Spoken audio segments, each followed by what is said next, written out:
الحمد لله رب العالمين والعاقبة للمتقين والصلاة والسلام على رسوله الكريم وعلى آله وأصحابه أجمعين. أما بعد فأعوذ بالله من الشيطان الرجيم. يا أيها الذين آمنوا صلوا عليه وسلموا تسليما. اللهم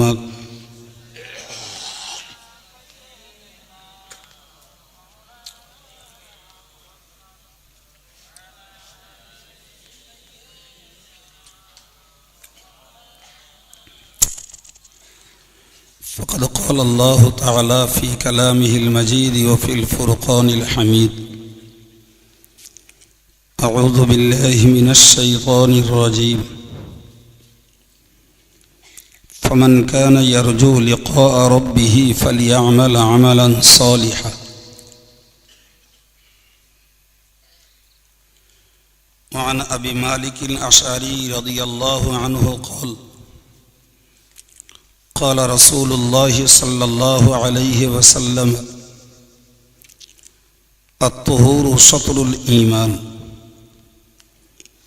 والحمد لله يملأ الميزان ولا إله إلا الله الله أكبر يملأ ما بين السماء والأرض. الصلاة نور والصدقة برهان والوضوء ضياء والقرآن حجة لك أو عليك إلى آخر الحديث. সম্মানিত ওলামায়ে কেরাম, কষ্ট সহিষ্ণু ধৈর্যশীল শ্রোতামণ্ডলী, অলক্ষ্যে অবস্থিতা মা ও বোনেরা, সন্ধ্যা থেকে অনেক প্রয়োজনীয় কথা আপনারা শুনেছেন। আমি একরাশ ক্লান্তি দুর্বলতা নিয়েও সময় মতো এসেছি। তো আপনারা যেহেতু কষ্ট করে বসে রয়েছেন, সরাসরি দোয়া করে দিলে আপনাদের মনে একটু ক্ষুধা থাকবে, তাই কিছুক্ষণ দু চারটি কথা বলে দোয়া করব ইনশাল্লাহ। ভাই ইত্যাগিরে কি অজনস্কার শুনেছেন? আমি সব জানি না, তবে আমাদের স্নেহধন্য ইসমাইল সাহেব যে কথাগুলো বলছিলেন, আমি তখন এসে পৌঁছেছি, তার কথাগুলো সব শুনেছি। সুতরাং নতুন করে ওই জাতীয় কথার পুনরাবৃত্তি আজকের করবার প্রয়োজন মনে করছি না। তবে শুধু একটি কথাই এ প্রসঙ্গে বলছি। ভাই বর্তমান সময়টা স্থির সময় নয়, বরং যেদিকে তাকাবো সেদিকেই দেখব একটি অস্থিরতার পরিবেশ চলতেই রয়েছে। আর এই অস্থিরতা দুনিয়া যতদিন থাকবে বন্ধ আর হবে না। সে অস্থিরতাতে ঈমানদারকে চরম পরীক্ষার মুখোমুখি হয়ে তার ঈমান আমলকে রক্ষা করতে হবে। আমরা শুনেছি যে আখিরি জমানাতে হাতের তালুতে আগুন রাখার তুলনায় ঈমান রাখা আরও কষ্টকর। সুতরাং ফিতনা হবে না, গীবত গিল্লা হবে না, চাপানুতন হবে না, ন্যায়ের বিরোধিতা করা হবে না। অথচ ঈমানদারের ঈমান রক্ষা করা কষ্ট হবে, তা তো হতে পারে না। ঈমানদারের ঈমান রক্ষা করা কষ্ট তো এই জন্যই হবে যারা ঈমানের উপরে, আমলের উপরে, হকের উপরে, সত্যের উপরে থাকবে, তাদেরকে বহু মানুষের বিষুদ্গার, বহু মানুষের বিষবাক্য ছোবল খেতে হবে। ন্যায়কে অন্যায়, অন্যায়কে ন্যায়, দুনিয়ার মানুষ এক শ্রেণীর মানুষেরা করবে, ঈমানওয়ালাদেরকে তার ভিতর দিয়ে ঈমান আমলকে নিয়ে বাঁচিয়ে চলা বাস্তবিকই আগুন রাখা হাতের তালুতে যত কষ্ট হবে, একজন খাঁটি ঈমানদারের পক্ষে ঈমান রক্ষা করাটা তার থেকেও কষ্ট বেশি হবে। সুতরাং এসবকে নতুন কিছু ভাবলে হবে না, আর আফসোস পরিতাপ করলেও হবে না। যেখানে যাবেন সেখানেই দেখবেন অস্থিরতা। আপনি স্কুল কলেজে গেলেও দেখবেন, মাদ্রাসায় গেলেও দেখবেন। আমি ইউনিভার্সিটিতে পড়াই, সেখানেও অস্থিরতার শেষ নেই। ভাই আপনি রাজনীতির মঞ্চে যাবেন, সেখানেও অস্থিরতা। ধর্ম নিয়ে মসজিদে যাবেন, সেখানেও অস্থিরতা। মাদ্রাসায় যাবেন, সেখানেও অস্থিরতা। একটা জলসার মাহফিলে বসবেন, সেখানেও দেখবেন অস্থিরতা চলছে। সুতরাং আমরা ধর্মজীবন নিয়ে সুখী থাকবো, শান্তিতে থাকবো, নীরবে থাকবো, নিরীহভাবে থাকবো, একথা ভাবলে ভুল হবে। বরং ভাবতেই হবে যে কদিন বাঁচব সে কদিনই আমাকে ন্যায় সত্যের পথে থাকার জন্য অন্যায় অসত্যের সঙ্গে মোকাবেলা করেই টিকতে হবে। খুব পরিষ্কার কথা। এবং এটা নতুন নয়, আর এর জন্য এক্সট্রা ভাবনা চিন্তা করারও দরকার নাই। শুধু ভাবনা চিন্তা একটাই, যে আমি ঈমান আমলটাকে নিয়ে বাঁচতে পারছি কিনা, এটাই লক্ষণীয়। এর বেশি বার্তা কথা আজকের ক্ষেত্রে আমি আর বলছি না। এই মৌলিক কথাটুকু মাথায় রাখুন যে আমরা যে সময়ের মানুষ, আল্লাহ আমাদেরকে যে সময়ে পাঠিয়েছেন, স্থিরভাবে ভক্তি মহব্বত নিয়ে বিনা বাধায়, বিনা শত্রুতায় ধর্মজীবন, সংসার জীবন বা অন্যান্য সামাজিক জীবনযাপন করবেন। এ স্বস্তির সময় আর যুগ এটা নয়। খুব পরিষ্কার। পর কথা বলছি। কোরআন শরীফের একটি আয়াত আপনাদের কাছে পড়েছি। মহান আল্লাহ আয়াত পাকে ব্যক্ত করেছে, ফামান কানা ইয়ারজু লিকা রাব্বি, যে মানুষটা আল্লাহ পাকের সাক্ষাৎ পেতে চায় তার উচিত ফালিয়ামাল আমালান সলিহা, সৎ কাজ করা উচিত। কোরআন বলছে ওয়ালা ইউশরিক বিইবাদাতি রাব্বিহি আহাদা, আর সেই মানুষটা যেন তার রবের ইবাদতে অন্য কাউকে শরিক না করে। অনেকগুলো যুবক ছেলে রয়েছে, আমি বিশেষভাবে তাদের উপকারে আসবে কথাটাকে আবার বলছি। ভাই আল্লাহর সাক্ষাতে মুসলমান, হিন্দু, জৈন, খ্রিস্টান, বৌদ্ধ সকলকেই যেতে হবে। পৃথিবীতে এসেছি যখন, এই পৃথিবী ছেড়ে যাওয়া লাগবে। সুতরাং আল্লাহর সাক্ষাতে সবাইকেই যেতে হবে। তো কোরআন এক কথায় বলেছে ফামান কানা ইয়ারজু লিকা রাব্বি, যে লোকটা তার প্রভুর সাক্ষাতের আশা রাখে তার উচিত সৎ কাজ করা। এই কথাটির একটা আভ্যন্তরীণ মর্ম রয়েছে। সে মর্মটা হলো একটা শব্দ, সেটি কি? যারা তার প্রভুর সন্তোষজনক সাক্ষাতের আশা রাখে। আবার একবার বলছি, যারা তার মালিক, তার প্রভু আল্লাহ পাকের সন্তোষজনক সাক্ষাতের আশা রাখে, তাদের উচিত নেক কাজ করে যাওয়া। যদি কেউ মনে করে আল্লাহ আমার উপরে রাগান্বিত হোক, অসন্তুষ্ট থাকুক, তাহলে নেক আমল তার করতে হবে না। ভাই হিন্দু, জৈন, খ্রিস্টান, ইহুদি, বৌদ্ধ যত ধর্মের মানুষ রয়েছে সবাই আল্লাহর সাক্ষাতে যাবে। ঈমানের অভাবে আল্লাহ পাক তাদের প্রতি অসন্তুষ্ট থাকবেন। একজন মুসলমান আল্লাহর কাছে যাবে, ভাই ঈমান যদিও থাকে, আমলের অভাবে আল্লাহ পাক তার প্রতি অসন্তুষ্ট হবেন। সুতরাং আপামার মুসলিম নারী পুরুষ সকলকেই এ কথাটি মাথায় রাখতে হবে যে আল্লাহর সন্তোষজনক সাক্ষাৎ যদি আমরা চাই, তাহলে আমাদের জন্য মাধ্যম ওসিলা হলো সৎ কাজ করা। ঠিক, আমি বিষয়টাকে বোঝানোর জন্য একদম সহজ একটা দৃষ্টান্ত বলি। হয়তো কখনো আমার কাছে শুনে থাকবেন, স্মরণ করুন। শোনা না থাকে একবার শুনুন, মাথায় রাখুন। ভাই এটা একটা রাজদরবার। চারিদিকটা পাঁচিল দিয়ে ঘেরা, সম্মুখে রয়েছে একটা সদর গেট, সেখানে একজন পাহারাদার দারোয়ান একজন রয়েছে। রাজামশাইয়ের সঙ্গে যদি কেউ সাক্ষাৎ করতে চান তাহলে গেটে এসে দারোয়ানের কাছে পারমিশন করলে দারোয়ান ঢুকতে দেয়, রাজামশাইয়ের কাছে যাওয়া যায়, দাবি দাওয়া পেশ করা যায়।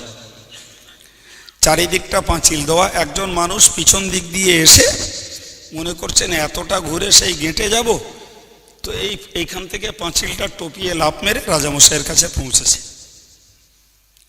একদম সাদা বাংলা দৃষ্টান্ত বলছি। আর একজন লোক গেটে দারোয়ানের পারমিশন নিয়ে ঢুকেছে। দুটো লোক দুটোই রাজামশাইয়ের কাছে পৌঁছে গেছে। তাহলে পৌঁছানোর দিক দিয়ে দুজনার কারোর ঘাটতি নেই, কিন্তু পৌঁছানোর পদ্ধতিটা দুজনের এক নয়, ভিন্ন ভিন্ন। একজন সদর গেট দিয়ে অনুমতি নিয়ে ঢুকেছে, আর একজন পাঁচিল টপিয়েছে। আমরা এটাই জানি, যে লোকটা গেট দিয়ে ঢুকেছে রাজামশাই তার দরবারে তাকে বসতে দেবে, তার দাবি দাওয়া শুনবে। আর যে লোকটা পাঁচিল টপিয়েছে, রাজামশাইয়ের কাছে যারা দেহরক্ষী বাহিনী রয়েছে, যেই পাঁচিল টপাবে এক মুহূর্তে অ্যারেস্ট হবে। হবে না? হবে না? হবে। এবং তাকে গোয়েন্দা দপ্তরে ফেলে আদ্যি নাড়ি খোঁজ খবর নিয়ে দেখা হবে যে অ্যাকচুয়াল এর অভিসন্ধিটা কি। সরল সহজে বুঝুন। পৃথিবীতে যারা এসেছেন সবাই আল্লাহর কাছে যাবেন, কিন্তু যারা ঈমান আমল নিয়ে যাবেন ভাই, তারা ওই সদর গেট দিয়ে অনুমতি নিয়ে পৌঁছানোর সমতুল্য। তারা আল্লাহর কাছে পৌঁছাবেন, আল্লাহ পাক তাদেরকে আদর কদর করবেন। বলুন সুবহানাল্লাহ। যারা ঈমান আমল ব্যতীত মরবে, আল্লাহর কাছে তারাও পৌঁছাবে, ওরা পাঁচিল টপানো মতো যাবে আর পাকড়াও হবে। কথা বোঝা গেছে না যায়নি? সুতরাং কোরআন শরীফের আয়াতটিকে বোঝানোর জন্য আমি বললাম যে যারা আল্লাহ পাকের সন্তোষজনক সাক্ষাৎ চায় তাদের উচিত জীবনব্যাপী সৎ কাজ করা, কোরআনের বক্তব্য, আর আল্লাহ পাকের ইবাদতের ক্ষেত্রে অন্য কাউকে অংশীদার না বানানো, এটি তাদের কাজ। ভাই, আমি সৎ কাজের লম্বা চওড়া ফিহরিস্ত এখন আপনাদেরকে দেবো না, আমরা খুব জানি। আমি একটা হাদিস বলেছি, সেই হাদিসটার ভিতরে যতটুকু রয়েছে ততটুকুই কথা আজকের জন্য বলছি। নাম্বার 1, রাসূল বলেছেন আত-তাহুরু শাতরুল ঈমান, পবিত্রতাটা হলো ঈমানের অর্ধেক অংশ। আবার একবার শুনুন, রাসূল বলেছেন পবিত্রতা ঈমানের অর্ধেকটা অংশ। ভাই, পবিত্রতা একটা আমল, আর ঈমান হলো একটি বিশ্বাস। আর বিশ্বাস এক জিনিস, আমল আর এক জিনিস, দুটো এক নয়। কোরআন শরীফে হাদিস শরীফে বিশ্বাস এবং আমল দুটিকে ভিন্ন ভিন্ন বলাই আছে, কিন্তু রাসূলুল্লাহ এই হাদিসে বলেছেন যে আত-তাহুরু শাতরুল ঈমান, পবিত্রতাটা হলো ঈমানের অর্ধেকটা অংশ। কি করে হয় ভাই? তার কারণ এটাই ভাই, একজন মানুষের ধরে নিন ঈমান রয়েছে, ওই লোকটা কোনো একটা আমল করবেন, সাপোজ নামাজ পড়বেন। তাহলে এই লোকটাকে যদি নামাজ পড়তে হয় তাহলে ঈমান তার আপন জায়গায় রয়েছে, কিন্তু এই আমলটাকে আল্লাহর কাছে প্রিয় করার জন্য তার শর্ত হলো পবিত্রতা অর্জন করা। সে যদি পবিত্রতা অর্জন করলো না, আমলটাই করলো, ভাই তার ঈমানটার ফলাফল পুরোপুরি হলো না। এজন্যই রাসূলুল্লাহ বলেছেন যে পবিত্রতা ঈমানের অর্ধেকটা অংশ। ঈমান পূর্ণ হবে যখন আপনি আমি আমার জিন্দেগির শুরুতে, আমলের জীবনের শুরুতে পবিত্রতা অর্জন করব, তখনই আমার ঈমানটা পূর্ণ হবে, এই শর্তে যে পবিত্রতা ব্যতীত আমার আমল আল্লাহর কাছে গ্রহণীয় নয়। অতএব আমার আমলটাই যখন বাদ গেল, ঈমানের পূর্ণতার অর্ধেক অংশ চলে গেল। তাহলে এ থেকে বুঝতে পারা যায় যে ঈমান একটা মৌলিক বিশ্বাস, আর এই মৌলিক বিশ্বাসটাকে যদি ফলে ফুলে সুশোভিত করতে হয় তার সঙ্গে দরকার নেক আমল। বলুন সুবহানাল্লাহ। এই জন্য হযরত ইমাম আজম আবু হানিফা রহমাতুল্লাহ আলাইহি বলেন যে আমল হলো ঈমানের ফলাফল, আমল হলো ঈমানের ফলাফল। তথা ঈমান যার রয়েছে সেই ঈমানটার বহিঃপ্রকাশটাই হবে আমলের ভিতর দিয়ে। জি, বিষয়টাকে আর একটু বুঝুন। রাসূলুল্লাহ বললেন যে ঈমানের অর্ধেকটা অংশ হলো পবিত্রতা। ভাই আমার, এই পবিত্রতাটা ভিন্ন ভিন্ন রকমের রয়েছে। যেমন কারুর দেহ গোসলের যোগ্য নাপাক হয়েছে, ভাই তার জন্য যেমন পবিত্রতা অর্জন করা ফরজ। কোনো ব্যক্তির উজু ভেঙে রয়েছে, নামাজ পড়তে গেলে তার উজুটাও করা ফরজ। সুতরাং আমার পবিত্রতার একটা মৌলিক দিক হলো, আমি আপামা নারী পুরুষ সকলকে বলছি, মনে রাখা দরকার যে আমি দৈহিকভাবে কখনো নাপাক থাকবো না। এটা মস্ত বড় আমল, মস্ত বড় আমল।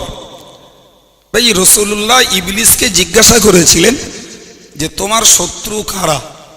ইবলিস বলেছিল 15 দল লোক আমার শত্রু।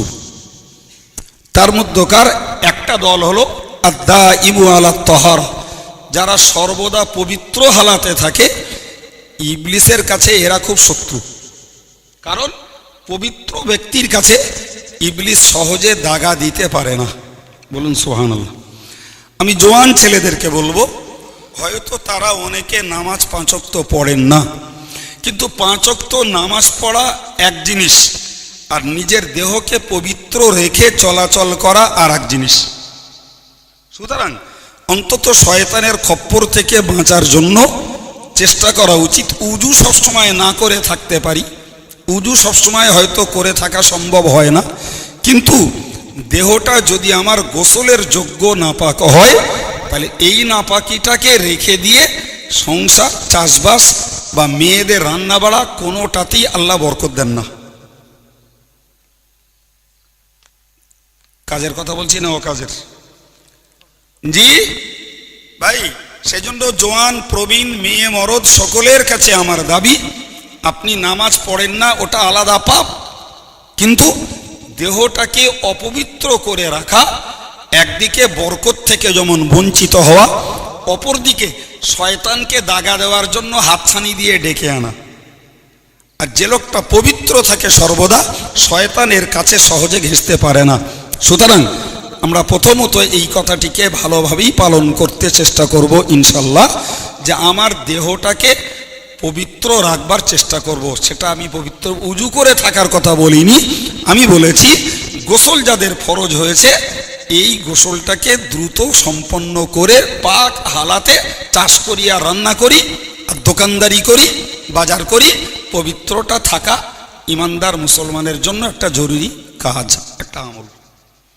নাম্বার 2 একটি কথা বলছি, ভাই আমার দেহ গোসলের যোগ্য না পাক নয়, এমনি পাক আছে, কিন্তু মনে রাখা দরকার ভাই পেশাব করলে, পায়খানা করলে, বায়ু সরলে উজু ভাঙে।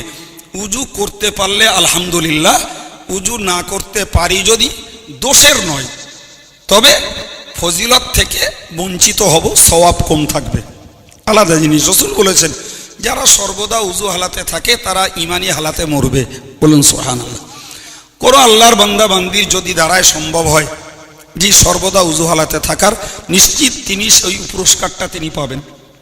কিন্তু মারাত্মক কথা যেটি আমার বলার সেটা হলো, রাসূলুল্লাহ বলেছেন যে ইস্তানজিহু আনিল বাউল, তোমরা পেশাবের ফোঁটা থেকে, পেশাবের ছিটা থেকে পবিত্র থাকো। ভাই নামাজি হোক বেনামাজি হোক, পেশাবের ছিটা থেকে তোমরা পবিত্র থাকো।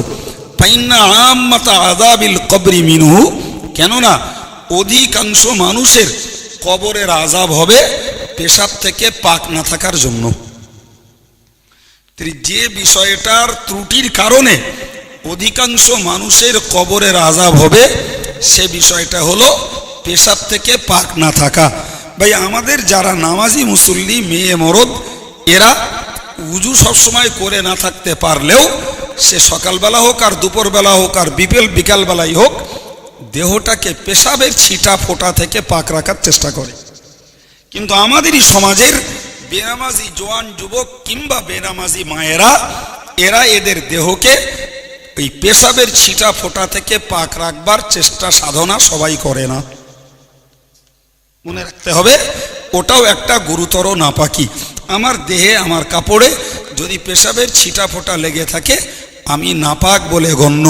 এটাও ইবলিসের পক্ষে দাগা দেওয়ার একটা সুবর্ণ সুযোগের রাস্তা। বিস্তার আর বলবো না, ওইটুকুই জ্ঞান যদি আমল করি তাহলে একজন ইমানদারের জন্য জাহান্নাম থেকে বাঁচার রাস্তাটাও যেমন ক্লিয়ার হবে, অপরদিকে শয়তানের দাগাবাজি থেকে বাঁচতে পারা যাবে।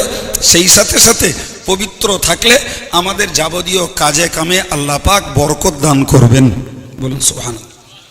2 নম্বর একটি কথা বলছি, রাসূলুল্লাহ বলেছেন আলহামদুলিল্লাহ ইয়ামলাউল মিজান।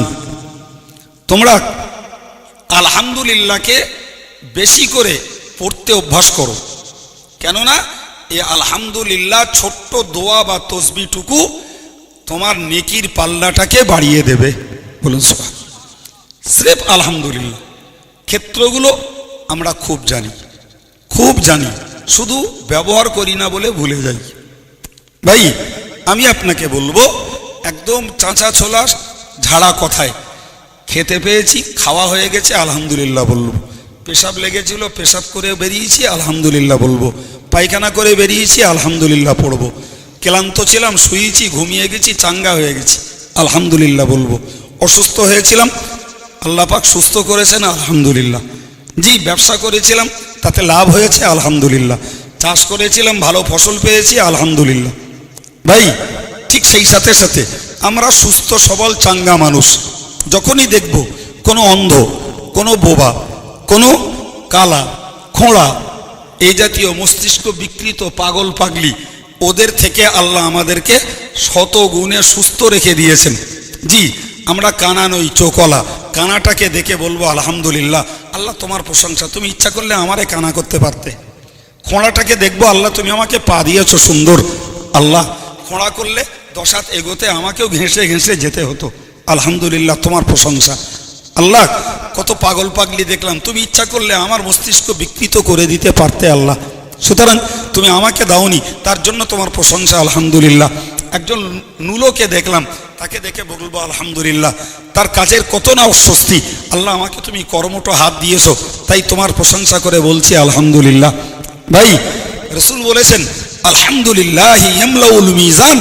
বান্দা বান্দি যত বেশি আলহামদুলিল্লাহ পড়বে তত তার নেকির পাল্লাটাকে আল্লাহ পূর্ণ করে দেবেন।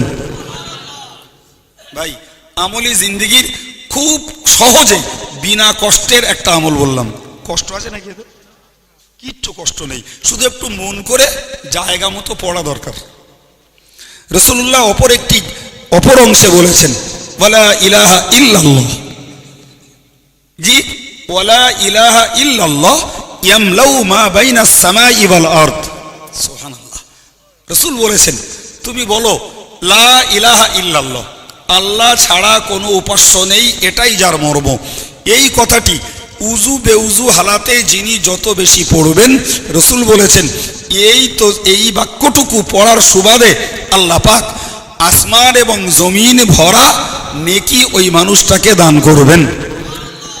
ভাই জমিন থেকে আসমানের দূরত্বটা কম না বলো? জমিন থেকে আসমানের দূরত্বটা 500 বছরের রাস্তা। 100 বছরে, এই 1 বছরে একটা মানুষ ইসলামী হিসাব মতে চলতে পারে 6480 মাইল। এই 6480কে যদি 500 দিয়ে গুণ দেওয়া হয়, যত অঙ্ক দাঁড়াবে, এই এতটা দূরত্ব জমিন থেকে আসমান পর্যন্ত। রাসূল বললেন যারা জীবনে লা ইলাহা ইল্লাল্লাহ এই বাক্যটুকু যারা নিজের জীবনে আমলে পরিণত করবেন, আল্লাহ পাক তাদের জন্য আসমান আর জমিনের মধ্যবর্তী জায়গাটাকে নেকি দিয়ে ভরপুর করে দেবেন। ভাই নিঃসন্দেহে এটাও সহজ আমল। ভাই পরে রাসূলুল্লাহ বলেছেন, জি হাদিস শরীফে উল্লিখিত হয়েছে, আসসালাতু নূরুন, একটা আমল। নামাজ হলো একটা জ্যোতি। নামাজ হলো একটা জ্যোতি, যে জ্যোতির আলোকে একজন মানুষ কিয়ামতের অন্ধকার দূর করে চলতে পারবেন। জোরে বলুন সুবহানাল্লাহ। ভাই নামাজ যারা পড়বেন এদের চেহারা থেকে এক প্রকার আলো বিচ্ছুরিত হবে, সেই আলোকে তারা কিয়ামতের অন্ধকারকে ভেদ করে আলোর পথে তারা চলতে পারবেন। এজন্যই নবী পাক বলেছেন নামাজ হলো একটি নূর, একটি জ্যোতি। ভাই খুব ভালো করে বুঝুন, রাসূলুল্লাহ আমলের কথা বলতে যেই এটিকে বলেছেন নামাজ একটা জ্যোতি, যে জ্যোতিতে কিয়ামতের অন্ধকারত্ব দূরীভূত হবে, কবরের অন্ধকারত্ব দূরীভূত হবে। এখন আপনি বলুন যে আমি নামাজের আমলটা যদি আমার জীবনে করতে পারি, ভাই দুনিয়ার চটকদারি কথার ফেতনাবাজিতে পড়ে পড়ে আমাদের জীবনগুলো কালি হচ্ছে, আসল কাজে হচ্ছে ঘাটতি। জি, শুধু ঠেলা গুতো, তর্ক বিতর্ক, চাপান উতর, এওর বিরুদ্ধে সেওর বিরুদ্ধে, এই করে করে ভাই ভাই আলেমদের একটা দায়িত্ব আছে, এটা ভিন্ন জিনিস। আম মানুষগুলোও সেই পেঁচে পড়ে পড়ে ফাউ সময় নষ্ট করছে আর পাপ জোগাড় করছে। অ্যাকচুয়াল নিজের আখের গোছানোর কি হচ্ছে সব মানুষ ভাবে না ভাই। জি, তো রাসূল বলেছেন নামাজ একটি জ্যোতি, তুমি নামাজটাকে আদায় করো। আবার বলেছেন ওয়াসসাদাকাতু বুরহান, দান সদকা হলো একটা দলিল, একটা প্রমাণ। কেন? রাসূল বলেছেন ইত্তাকুন নার ওয়ালাউ বিশিক্কি তামারা, তোমার যদি কিছুই না থাকে, যদি একটা খোরমা থাকে, কোনো দানের মৌকাতে তার একটা অংশ তুমি দান করে দাও, আমি রাসূল বলছি ওই দানটাই তোমার জাহান্নামের আগুন থেকে বাঁচার জন্য দলিল হিসাবে কিয়ামতের দিনে কাজে লাগবে। তাই রাসূল বলেছেন ওয়াসসাদাকাতু বুরহান, নামাজ হলো একটি, এই সদকা হলো, দান হলো একটি প্রমাণ, একটি দলিল। এই দলিলটাকে জীবনে জোগাড় করো। জি, দলিল দেখালে যেমন অধিকার পাওয়া যায়, যায় না ভাই এই জায়গাটা আমার বলে দাবি করব, কিন্তু জায়গাটি সত্যকারের আমার প্রমাণ হবে যখন আমি এর দলিলটাকে দেখাতে পারবো। দলিল না দেখালে আমার দাবি মিথ্যা, একথা ছেলে মানুষও বলবে না। রাসূল বলেছেন যে সাদাকা হলো দলিল, তুমি এই দলিল জীবনে যত বড় জোগাড় করো, এই দলিলের বিনিময়ে জাহান্নাম থেকে বাঁচবে, মানে তুমি জান্নাতের হকদার হয়ে যাবে। জোরে বলুন সুবহানাল্লাহ। ভাই তৃতীয় নম্বরে আবার একটি কথা হাদিস শরীফে এসেছে, রাসূল বলেছেন আল উযু দিয়াউন, সুবহানাল্লাহ।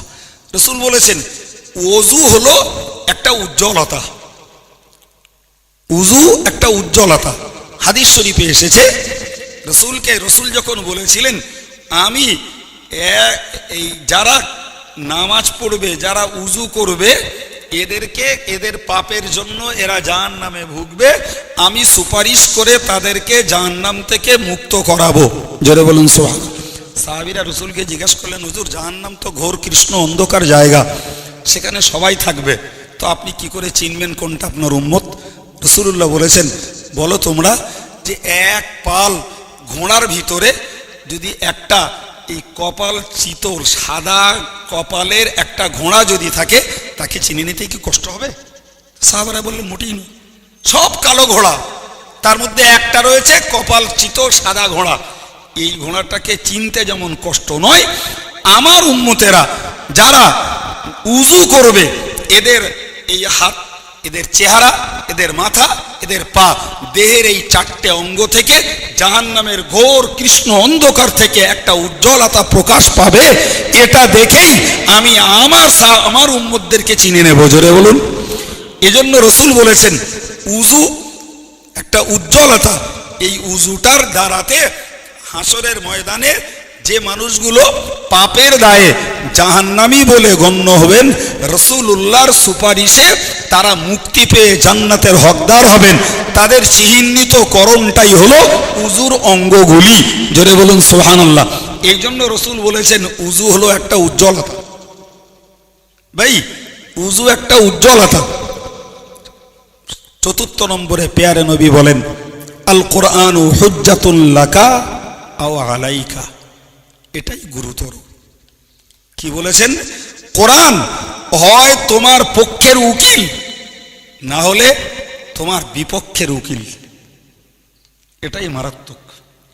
কোরআন হয় তোমার পক্ষের উকিল, না হলে তোমার বিপক্ষের উকিল। কিভাবে? কোরআনকে যারা অনুসরণ করেছে জীবনে, এই কোরআন তাদের পক্ষের উকিল।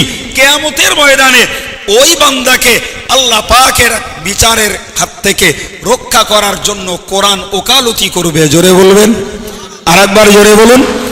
যে মানুষগুলো কোরআনই জিন্দেগি বসর করেছেন, কোরআনই জীবনযাপন করেছেন, কোরআনের আদেশগুলোকে জীবনে পালন করার চেষ্টা করেছেন, কোরআনী নিষেধগুলোকে যারা জীবন থেকে বর্জন করতে পেরেছেন, এ কোরআন কিয়ামতের দিবসে আল্লাহ পাকের কাছে শাফাআত করবে, আল্লাহ পাকের কাছে ওকালতি করে তার এই আহলে কোরআন যারা, তাদেরকে আল্লাহর কাছ থেকে ছাড় করাবে।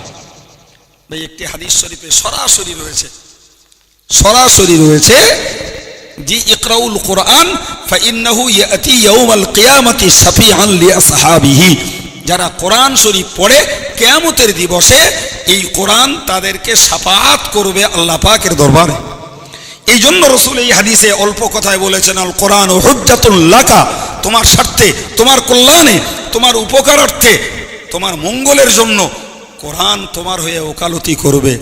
দুর্ভাগ্যবশত যদি কোরআন বিরোধী জীবনযাপন করা হয়, কোরআন বিরোধী যদি চরিত্র গড়া হয়, ভাই রাসূল বলেছেন ওই কোরআন তার বিপক্ষে সাক্ষী দিয়ে তাকে আসামি বানিয়ে জাহান্নামে পাঠাবে। সুতরাং যে আমলের বিনিময়ে আমি আল্লাহ পাকের সন্তোষজনক সাক্ষাৎ পাবো, সেই সন্তোষজনক আমলের আমি একটা হাদিসের কথা আপনাদেরকে বলেছি, যে হাদিসটির ভিতরে উল্লিখিত রয়েছে এটাই, পবিত্রতা ইমানের অর্ধেকটা অংশ। জি, জায়গা মতো আলহামদুলিল্লাহ পড়া, নেকির পাল্লাটাকে ভারী করা, লা ইলাহা ইল্লাল্লাহ পড়া, আসমান জমিন ভরা নেকি জোগাড় করা। জি, নামাজটাকে আদায় করা, যেটি আমার জন্য কিয়ামতের অন্ধকার দূর করে একটি জ্যোতির উপকার দেবে। দান করা, যেটি আমার জন্য দলিল হিসাবে জাহান্নাম থেকে মুক্তি আর জান্নাতে প্রবেশ করতে সহায়তা করবে। উজু করা, ভাই উজু করলে পরে সেটি একটি উজ্জ্বলতায় পরিণত হবে। খোদা না করুন যদি উজুকারী বান্দা কোনো পাপের জন্য জাহান্নামে যান, উজুর অঙ্গগুলির উজ্জ্বলতা দেখেই রাসূলুল্লাহ তাদের জন্য সুপারিশ করবেন। যারা কোরআনের সপক্ষে আমলের জীবন গড়বেন, কোরআন তাদের হয়ে ওকালতি করে আল্লাহর কাছ থেকে ছাড় করাবে। কোরআনের বিপক্ষে যারা জীবনযাপন করবেন, কোরআন তাদের বিপক্ষে সাক্ষী দিয়ে আসামি বানিয়ে জাহান্নামে পাঠাবে। ভাইরা আমার, বক্তব্য আর বাড়াবো না। জি, এই যতটা কথাই আল্লাহ বলিয়েছেন এতটাই যদি আমাদের ভিতরে আমলে কায়েম রাখতে পারি, এটাই আমাদের জন্য আল্লাহ পাকের কাছে নাজাতের রাস্তা করে দেবে। বলুন ইনশাল্লাহ। আসুন সবরেসানি হবে নবীর দরবারে সালাম। ইয়া নবী,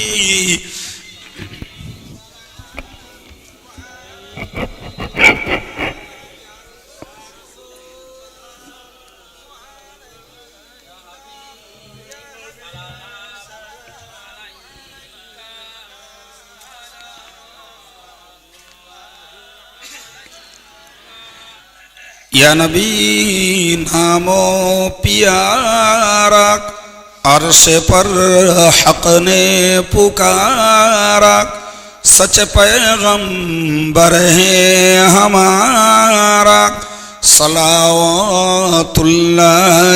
अलैका या नबी।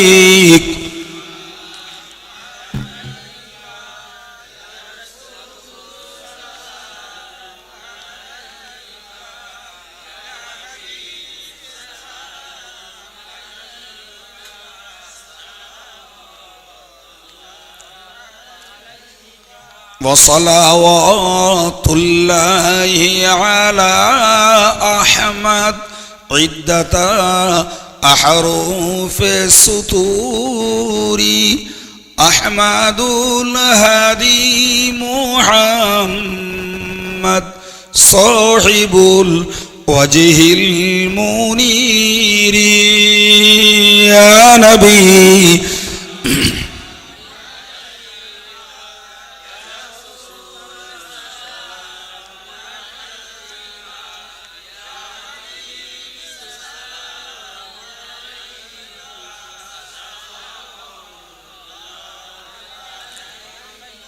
من يرى وجهك يا سعد ইয়া কারীমাল ওয়ালিদাইনি হাউদুকা সাফিল মুবাররাদ বিরদুনা ইয়াওমান নুশুরি ইয়া নবী সালামুন আলাইকা ইয়া রাসূল সালামুন আলাইকা ইয়া হাবিব সালামুন আলাইকা সালাওয়াতুল্লাহি আলাইকা ইয়া রাব্বি সাল্লি ওয়া সাল্লিম দাইমান।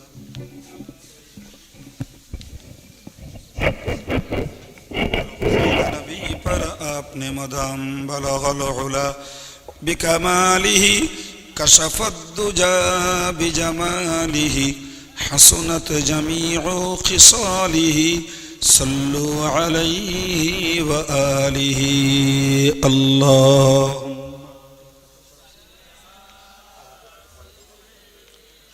কি আছে সামনে দিয়ে আসো।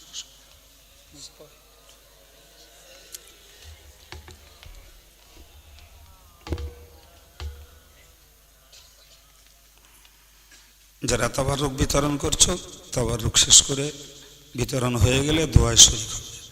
আল্লাহুম্মা আমিন।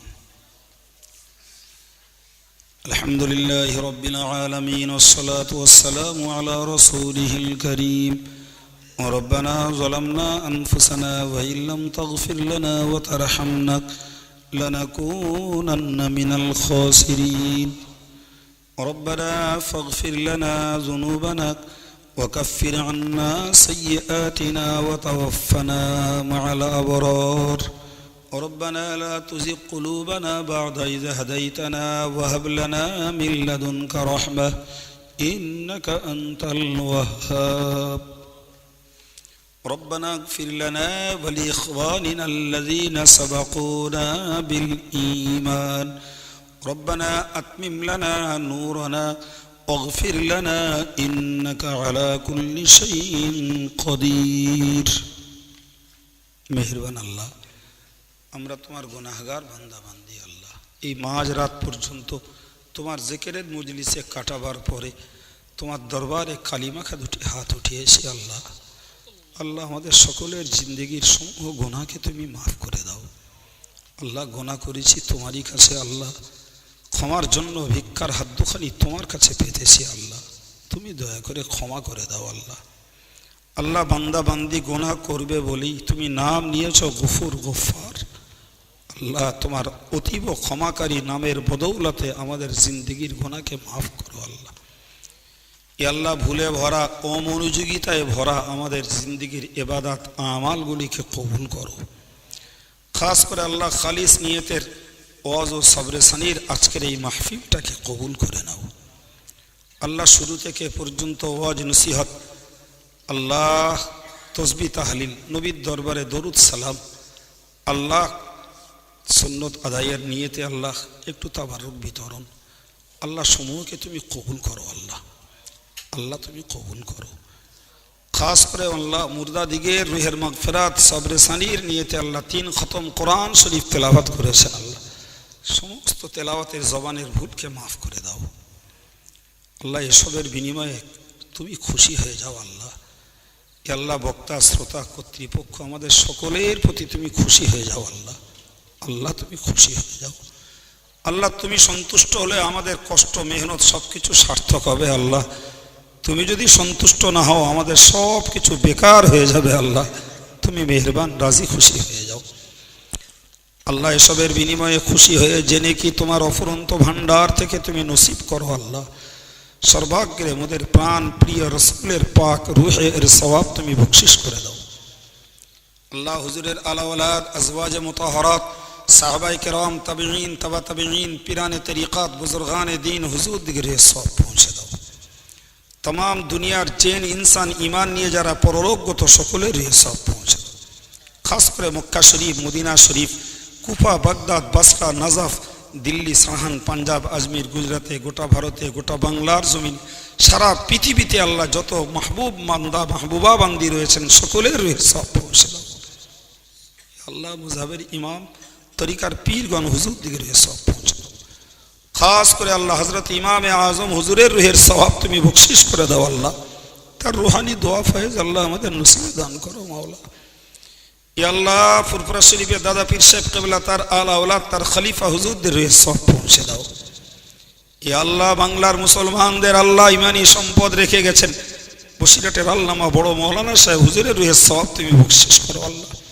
হুজুর দরগাপুরি সাহেব, হামিদি সাহেব, সরসিনা পীর সাহেব, কালিয়ানি সুফি সাহেব, পানিগোবর হাফিজ সাহেব, চাঁদপুরি সাহেব, কবির সাহেব হুজুর দিকে রুহের সওয়াব পৌঁছে দাও।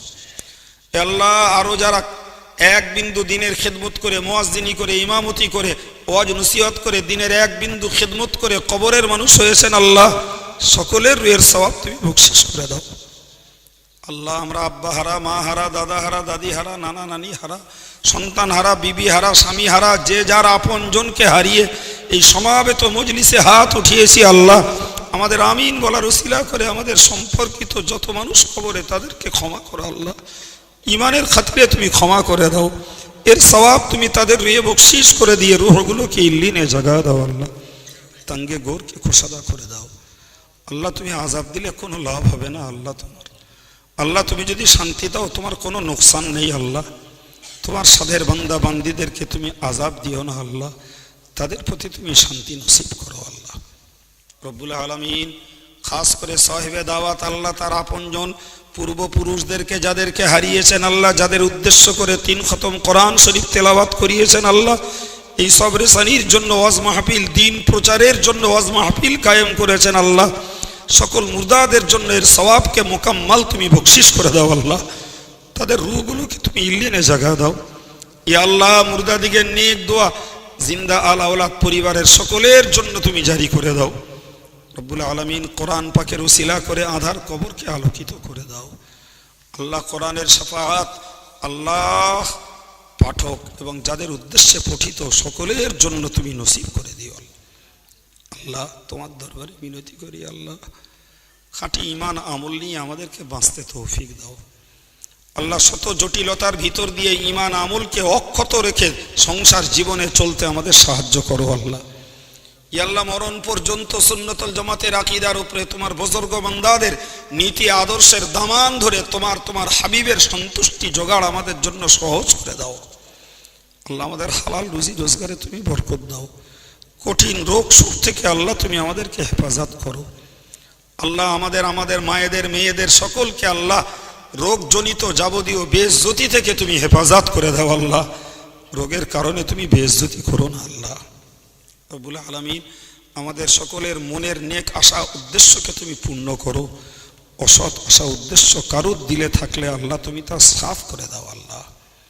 আল্লাহ এ মাহফিলকে আসমানি জমিনি দানবী মানবী সমস্ত বালা থেকে হেফাজতের ওসিলা তুমি বানিয়ে দাও।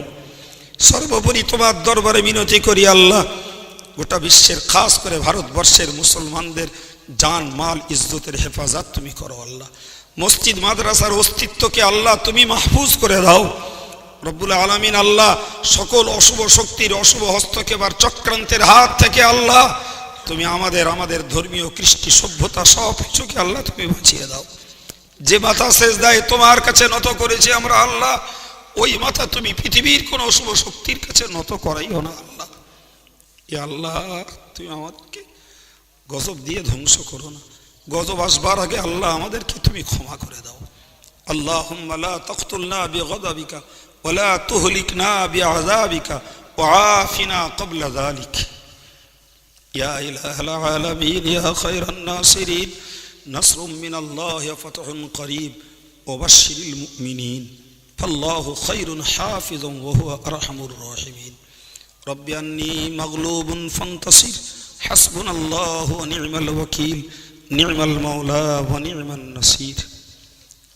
লা ইলাহা ইল্লা আনতা সুবহানাকা ইন্নী কুনতু মিনাজ জালিমিন। ربنا لا تجعلنا فتنة للقوم الظالمين ربنا لا تجعلنا فتنة للقوم الظالمين ربنا لا تجعلنا فتنة للقوم الظالمين ونجنا برحمتك من القوم الكافرين اللهم اشفني بشفائك وداويني بدوائك وعاصمني من الوهل والأمراض والأوجاع اللهم إنا نعوذ بك من الهم والحزن ونعوذ بك من العجز والكسل ونعوذ بك من البخل والجبن ونعوذ بك من غلبة الدين وقهر الرجال اللهم سخر لنا أعداءنا كما سخرت الريح لسليمان عليه السلام ولينهم كما لينت الحديد لداود عليه السلام وذللهم كما ذللت فرعون لموسى عليه السلام وقهرهم كما قهرت أبا جهل لمحمد صلى الله عليه وسلم بحق كافها يا عين صاد وبحق حاميم عين سين قاف فسيكفيكهم الله وهو السميع العليم صم بكم عمي فهم لا يبصرون صم بكم عمي فهم لا يعلمون صم بكم عمي فهم لا يرجعون صم بكم عمي فهم لا يعقلون وصلى الله على خير خلقه محمد وآله وأصحابه أجمعين وارحمنا معهم برحمتك يا أرحم الراحمين وبحق لا إله إلا الله محمد رسول الله صلى الله عليه وسلم الحمد لله السلام